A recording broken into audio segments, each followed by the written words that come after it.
Saat aku menceritakan cerita ini, aku berusia 27 tahun. Aku anak kedua dari 5 bersaudara. Kakak dan adik pertamaku adalah perempuan, sedangkan adik kedua dan ketigaku adalah laki-laki. Di sini aku hendak menceritakan berbagai kisah mistis yang pernah aku alami pada saat usiaku masih lebih belia dari saat ini.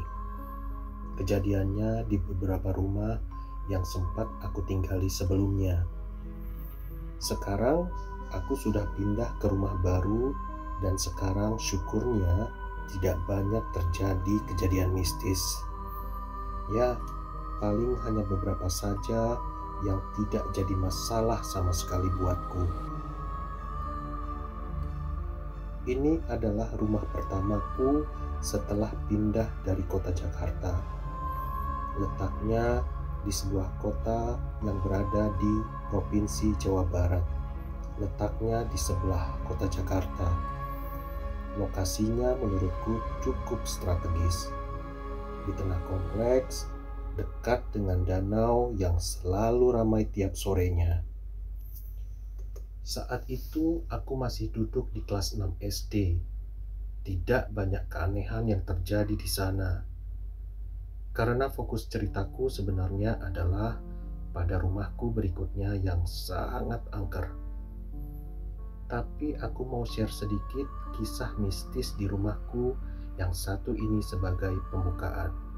Aku mungkin dapat dikatakan sebagai orang yang paling sensitif dan berani di keluargaku. Hawa ataupun wewangian aneh yang tidak dirasakan oleh orang lain, aku dapat merasakannya dengan amat jelas. Tapi hal gaib yang terjadi di rumah ini ternyata dapat dirasakan oleh semua orang di rumah, kecuali orang tuaku, karena mereka baru akan berada di rumah ketika malam sudah tiba karena pekerjaannya. Lokasi rumahku di dalam suatu kompleks perumahan di daerah Bekasi Utara. Letaknya rumahku di paling pojok atau hub, yang sebelah kirinya adalah tanah kosong dan di sebelah kirinya lagi adalah tembok tinggi pembatas komplek perumahanku dengan perumahan yang lain. Singkat cerita, bertahun-tahun aku tinggal di sana, nyaman dan aman saja tanpa ada masalah ataupun kejadian aneh yang berarti. Hingga saat aku sudah duduk di kelas 1 SMA, nampaknya penghuni di sana baru mulai berniat untuk iseng. Konon ku dengar komplek perumahanku dibangun di atas lahan pembuangan mayat pada zaman penjajahan Belanda dulu. Dari desas-desus yang ku dengar dari banyak tetangga, sudah banyak kisah penampakan tentara Belanda ataupun wanita Belanda dengan gaunnya yang mengembang itu. Cukup dengan rumor, kini fokus kembali ke rumahku. Pada saat itu rumahku memiliki 2 lantai, sedangkan rumah di sekelilingku sama sekali tidak ada yang bertingkat 2. Aku tidak bermaksud sombong, karena kisah mistis yang akan kuceritakan akan berhubungan dengan lantai atas rumahku. Jadi sebenarnya selama bertahun-tahun itu kamar-kamar di lantai 2 rumahku tidak ada yang menempati. Di sana hanya terdapat balkon, ruang keluarga yang sangat luas, 2 buah kamar. Satu adalah kamar tidur utama orang tuaku yang cukup luas, dan satu lagi adalah kamar pembantu yang lebih kecil. Kamar pembantu ini akhirnya dijadikan gudang karena ibuku tidak pernah betah jika memiliki pembantu rumah tangga. Terutama karena kasus yang terjadi pada PRT terakhir kami yang ternyata menyukai ayahku, sehingga membuat ibuku sangat berang dan tidak mau lagi memiliki PRT sejak saat itu. Kamar orang tuaku juga dibiarkan kosong karena mereka berdua ternyata tidak cukup berani untuk menempati kamar tersebut. Akhirnya mereka tinggal dalam satu kamar di lantai 1 bersama adik laki-laki pertamaku yang masih kecil. Setiap hari selama bertahun-tahun, walau sering dijaga kebersihannya, lampu juga terkadang tidak dinyalakan sama sekali ketika malam tiba. Lantai tersebut paling hanya digunakan ketika sedang banyak saudara yang datang berkunjung. Nah, yang aneh adalah karena tiap malam dari lantai 2 selalu terdengar bunyi yang sangat aneh. Bunyi aneh ini dapat didengar baik olehku, kakakku maupun adikku dari lantai 1. Bunyinya terdengar seperti sofa yang sedang digeser. Sofa-sofa di lantai 2 sangatlah besar dan berat. Aku jamin satu orang takkan kuat untuk mengangkatnya. Paling hanya dapat memindahkannya dengan cara menarik ataupun mendorong. Geseran tersebut akan menimbulkan getaran ke lantai bawah dan bunyi yang cukup terdengar jelas karena gesekan antara kayu pada sofa dengan lantai keramik. Masalahnya, bunyi tersebut hanya muncul ketika malam tiba, terutama ketika lampu sedang tidak dinyalakan dan tidak ada seorang pun di sana. Aku pernah mencoba untuk memastikannya pada suatu siang. Kakak dan adikku kusuruh untuk menggeser salah satu sofa di lantai atas. Sementara aku mencoba untuk mendengarkan bunyi yang dihasilkannya dari lantai bawah. Dan bunyi itu benar-benar persis sama seperti yang selalu kami dengar tiap malam. Berapa kali kami memberitahukan hal ini pada orang tua, mereka tidak pernah percaya. Akhirnya bunyi itu sudah menjadi hal biasa yang sudah tidak pernah kami hiraukan lagi. Namun ternyata tak lama setelah dimulainya bunyi aneh itu, kini tiap malam juga terdengar bunyi aneh yang lain. Kali ini bunyinya adalah seperti banyak orang yang sedang berlarian di lantai 2. Sangat jelas. Duk, duk, duk, duk. Suara langkah kaki beberapa orang yang sedang berlari dengan kencang, sehingga dentumannya amat terasa hingga ke lantai bawah. Terkadang ketika bunyi itu muncul, kami semua hanya bisa menatap langit-langit lantai 1 sambil menggeleng-gelengkan kepala. Sempat aku berpikir, apa mungkin bunyi-bunyi tersebut berasal dari rumah tetanggaku yang merambat hingga ke rumahku?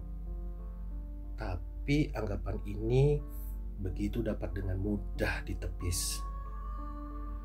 Bunyi tersebut jelas berasal dari lantai atas, sedangkan tetangga di sekelilingku tidak ada yang rumahnya bertingkat. Lagi pula getarannya sangat dapat dirasakan dari lantai bawah, terlebih lagi setelah kejadian selanjutnya.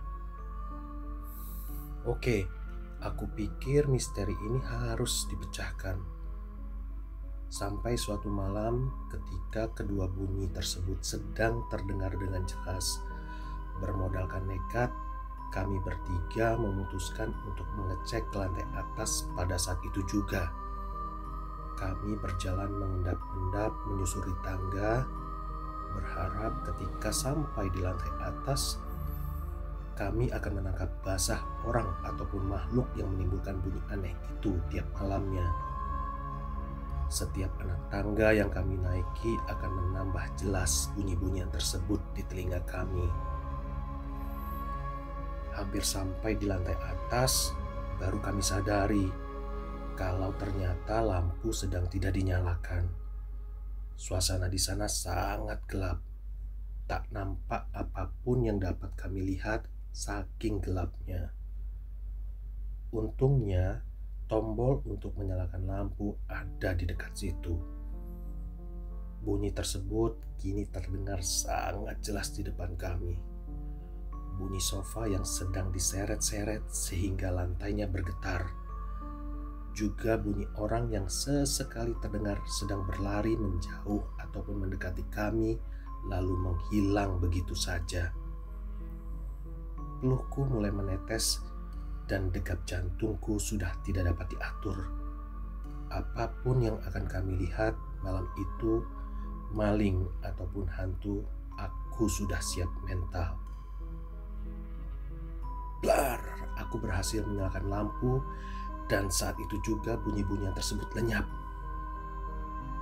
Dari apa yang aku lihat, semua posisi sofa masih pada tempatnya semula. Bukan hanya itu, semua posisi benda lainnya pun tidak ada yang berubah. Aku bingung. Lantas, bunyi seretan tersebut berasal dari mana? Dan kemana bunyi orang-orang yang berlarian tadi? Belum habis rasa bingungku, tiba-tiba kami dikejutkan oleh bunyi gayung jatuh dari dalam kamar mandi di dalam ruang tidur orang tuaku yang berada di lantai tersebut. Kamar tersebut sudah bertahun-tahun tidak ditempati, walaupun di dalamnya sudah dilengkapi berbagai perabot. Kepalang tanggung, kami memutuskan untuk mengeceknya juga untuk menuntaskan rasa penasaran kami. Saat itu pintu kamar masih tertutup, walau tidak dikunci. Setelah kami buka dan lampu dinyalakan, tidak ada hal aneh yang kami lihat. Perhatian kami kembali tertuju pada kamar mandi asal bunyi yang sempat mengagetkan kami tadi. Perlahan, kami mendekati kamar mandi yang masih gelap itu. Maling. Tidak mungkin ada manusia yang dapat menembus pintu ataupun tembok kamar tidur lalu bersembunyi di dalam kamar mandi, pikirku saat itu. Dan benar saja, ketika lampu dinyalakan, kami hanya mendapati gayung yang tergeletak di lantai kamar mandi tanpa ada seorang atau apapun ada di sana. Karena misteri belum dapat dipecahkan, kami memutuskan untuk kembali turun ke lantai bawah dengan membiarkan semua lampu menyala di lantai atas. Dan begitu kami kembali ke ruang tamu di bawah, bunyi-bunyian aneh di lantai atas tersebut kembali terdengar seperti biasa. Pikirku, mungkin itu hantu anak-anak yang sedang bermain bersama teman-temannya. Karena ruang keluarga di atas sangat lapang sehingga bisa dijadikan tempat bermain kejar-kejaran untuk anak-anak. Berulang kali kami berusaha untuk menangkap basah. Hal nihilah yang selalu kami dapatkan hingga terkadang kami bosan dan berusaha untuk tidak menghiraukannya. Walau bunyi-bunyian tersebut sebenarnya cukup mengganggu. Apalagi ketika aku sedang belajar di dalam kamar. Dan berkali-kali kami mengadukannya ke orang tua. Mereka pun tidak pernah mau percaya. Hingga akhirnya pada suatu malam, ketika aku pulang ke rumah bersama ibu, kakakku, dan adikku dari rumah saudara, kami mendapati ayah yang sedang duduk tertegun sendirian di ruang tamu dengan tatapan kosong. Begitu ditanya oleh ibu, ia tidak mau menjawab dan mengajak ibu untuk masuk ke kamar serta menyuruh kami, para anak-anak, untuk segera tidur karena hari sudah mulai larut malam. Esok harinya, kami masih belum tahu mengapa ayah berperilaku aneh kemarin malam. Beberapa hari kemudian, ibu kami baru memberitahukan kejadian sebenarnya yang dialami ayah pada malam itu. Ibu bercerita, pada malam itu saat ayah sedang menonton TV sendirian di ruang tamu, ia mendengar bunyi-bunyian yang selama ini kami dengar.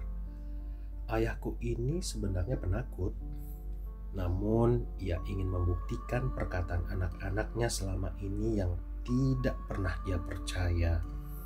Akhirnya ia pun menyusuri tangga, naik perlahan-lahan menuju ke lantai 2. Saat itu juga katanya lampu sedang tidak dinyalakan. Ayahku terus mendengar bunyi sofa yang diseret-seret dan orang-orang berlarian ke sana kemari. Tiba-tiba ayahku berteriak ketika ada seseorang yang berteriak sangat keras tepat di depan telinganya. Begitu kira-kira suara yang ia dengar saat itu. Panik.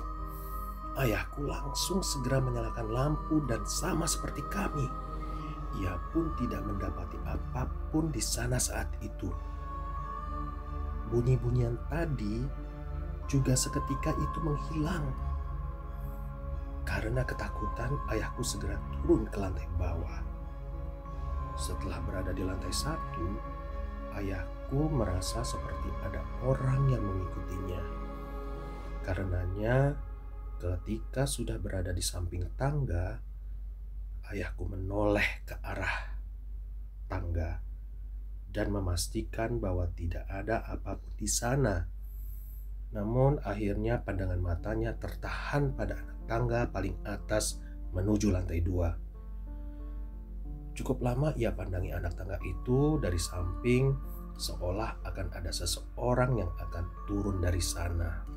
Dan benar saja kata ayahku, saat cukup lama memperhatikan dan berniat untuk meninggalkan tempat itu, tiba-tiba muncul sebuah kaki berwarna pucat dari lantai atas dan berhenti menapak di anak tangga paling atas.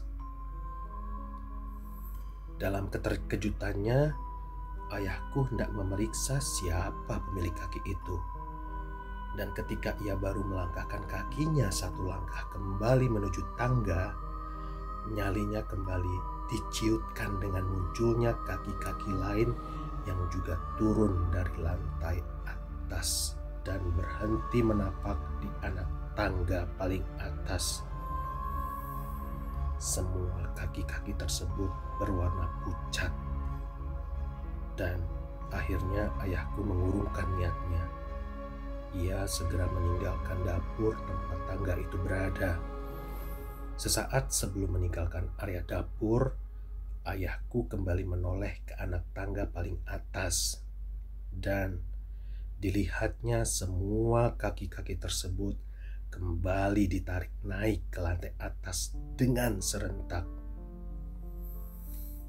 Berkat kejadian tersebut, akhirnya orang tua kami, paling tidak ayah, akhirnya bisa percaya pada perkataan kami selama ini.